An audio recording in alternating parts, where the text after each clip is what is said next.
Projekt Offline ist das Institut Chemtech involviert in der Entwicklung eines neuen Medikamentes gegen die Mukopolysacharidose.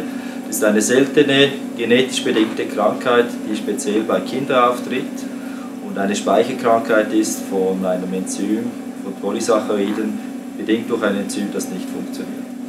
Offline ist eine kleine Start-up in Lausanne und sie haben ein neues Medikament entwickelt. Das ist ein Iminozuckerderivat, das ist ein kleines Molekül, relativ aktiv, aber auch recht einfach zum herzustellen. Und unser Institut hat nun eine neue Synthese entwickelt, zuerst im kleinen Maßstab, wir sind nun dabei, diesen Scale-up zu machen und die Synthese weiter zu optimieren.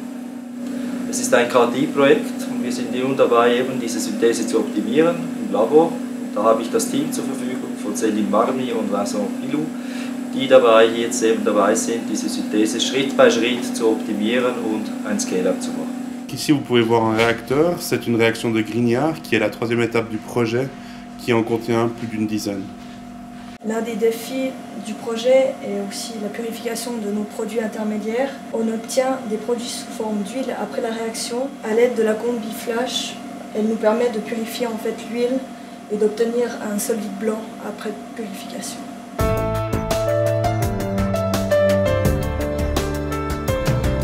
I would like to introduce a project that we worked on together with the German Aerospace Center last year and finally for the European Space Agency as the end client to develop a concept of a space traffic management system. We have been contracted to develop all the relevant, particularly safety-related requirements. These requirements contain all relevant aspects associated with this spaceship, the equipment installed in the spaceship, and also external requirements like the consideration of clean space, which means the consideration of particles up there at an altitude between 100 and 200 kilometers, which might have an impact on these space vehicles in terms of collision, etc. And it is very important to find a way how to avoid these collisions, and that has to be considered within the definition of these requirements. The future application will be to combine the transportation of people and of satellites in the aerospace. That means that we have an interaction, a transition from the aerospace part up to the space part, again back to the Earth. The problem is that in the aerospace, all the requirements, all the regulations and the associated requirements exist. In the space area, they do not exist. Il s'agissait d'une étude de faisabilité qui visait vraiment à prouver que le fait de prendre en compte tous ces éléments pouvait amener une amélioration, une optimisation de la gestion du trafic. Et cet aspect-là a été confirmé par cette analyse. Travaillons sur les processus industriels de la plasturgie dans un contexte industrie 4.0 avec la recherche de gains de productivité. Le projet Process for Plastic englobe un certain nombre d'entreprises et 3 instituts de la Haute École d'ingénierie d'architectes de Fribourg. L'objectif est le développement d'une méthode appropriée, validée d'ingénierie process pour les pièces injectées plastiques.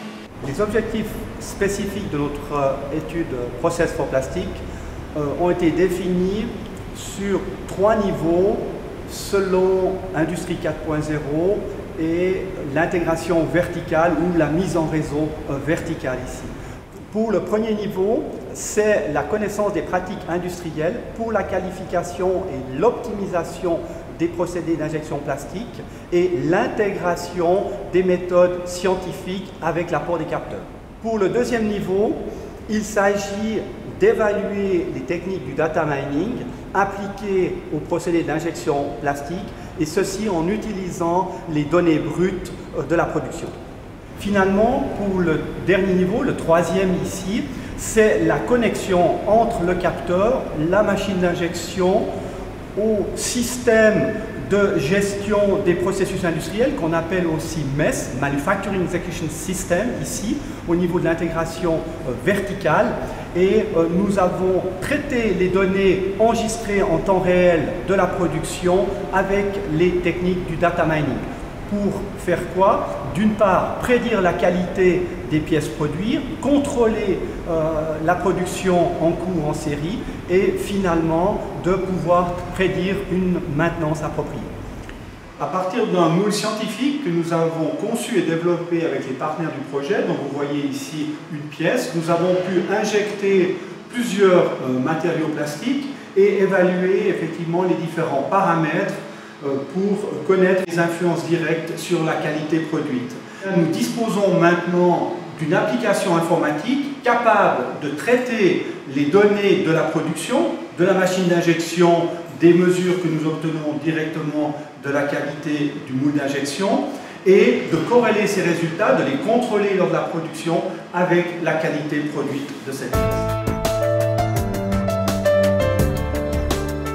Surmouler des électroniques, c'est difficile parce que ces éléments ils sont sollicités mécaniquement et thermiquement et ils risquent chaque fois d'abîmer les composants électroniques.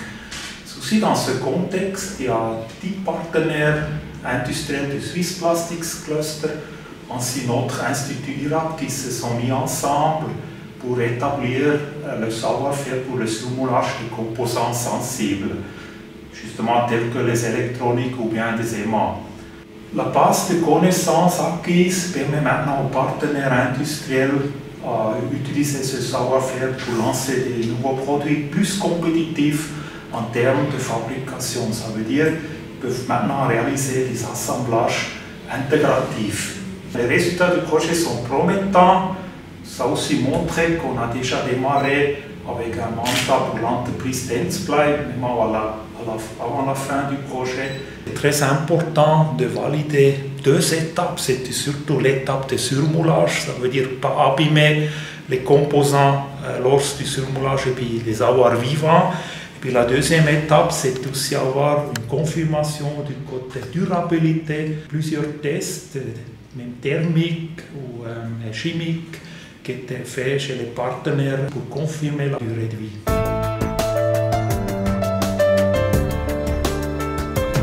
Le Smart Living Lab se projette dans l'habitat du futur. Quel est le rôle de votre institut dans ce projet? L'Institut Énergie se positionne sur la gestion de l'énergie à l'échelle du bâtiment et du quartier et propose des solutions innovantes liées au stockage et l'intégration des énergies renouvelables. L'Institut Transform contribue au projet du Smart Living Lab à travers les compétences des chercheurs qui se trouvent dans notre institut, principalement des architectes, mais aussi des géographes, des ingénieurs, anthropologues. Et bien sûr qu'on joue un rôle important dans l'imagination du futur de cet habitat. Et ensuite, on joue un rôle de lien entre les unités de recherche qui sont présentes dans ce programme, qui appartiennent aux autres universités, l'EPFL et l'Université de Fribourg. Concrètement, on construira un bâtiment modèle. Quel sera votre rôle dans sa conception et dans sa réalisation? Nous avons été déjà impliqués dans la préparation de processus pour ce futur bâtiment, en collaborant avec nos collègues de l'EPFL dans un programme spécifique de recherche pour la conception de ce bâtiment. Et notre apport jusqu'à ce moment a été la conception du processus, c'est-à-dire quelles étapes doit-on parcourir pour arriver aux objectifs et qu'est-ce qu'on va traiter dans chaque étape. Et le côté innovant de notre contribution réside dans le fait qu'on propose une formule collaborative par rapport à l'habituelle formule compétitive. Par ailleurs, on va jouer aussi un rôle important tout le long de ce processus, ensemble avec nos collègues de l'Institut Énergie, surtout pour observer, mesurer et évaluer la qualité de projets qui vont se dérouler et ensuite la performance du bâtiment après sa réalisation. Mais au fond, quels sont les objectifs de ce bâtiment? Ce bâtiment, le Smart Living Building, abritera les chercheurs des 3 institutions participantes et il devrait répondre à 3 objectifs majeurs. D'abord, une haute qualité environnementale, c'est-à-dire de produire le minimum de CO2 possible. Deuxièmement, d'offrir des espaces et des lieux confortables pour les chercheurs, pour qu'ils développent mieux leur recherche. Et troisièmement, qu'il offre également des espaces qui favorisent les échanges et la collaboration entre ces chercheurs pour favoriser l'innovation. Quels avantages vos instituts vont-ils pouvoir tirer d'un tel projet? Alors, le Smart Living Lab est un projet stratégique qui se développe en collaboration avec l'antenne fribourgeoise de l'EPFL et l'université. C'est donc un projet qui a une forte dimension interdisciplinaire. Et par cette interdisciplinarité et la masse critique de chercheurs et d'instituts qui sont représentés dans le projet, ça nous ouvre de nombreuses collaborations possibles, autant avec des collectivités publiques qu'avec des entreprises, en particulier avec des acteurs régionaux.